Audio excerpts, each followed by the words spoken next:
Magandang araw, si Dingdong Dantes po ito. Narinig mo na ba ang yellow, orange at red warning system ng Pag-asa para sa malakas na ulan at pagbaha? Madali lang yan tandaan.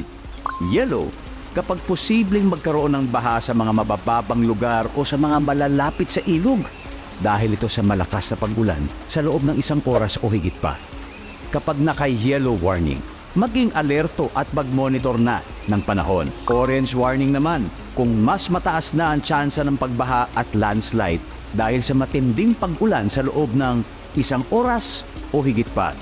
Kaya naman, maghanda na sa posibleng paglikas.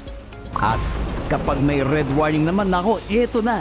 Panigurado ng babahain ang mga mapapapang lugar at magkakaroon ng landslide kaya pinapayuhan ng mag-evacuate ang mga tao. Sumunod sa payo ng LGU kung kinakailangan ng lumikas ng inyong pamilya papunta sa evacuation center. Sa susunod na marinig mo ang color-coded rainfall warning na ito, alam mo na, #panatag ang may alam.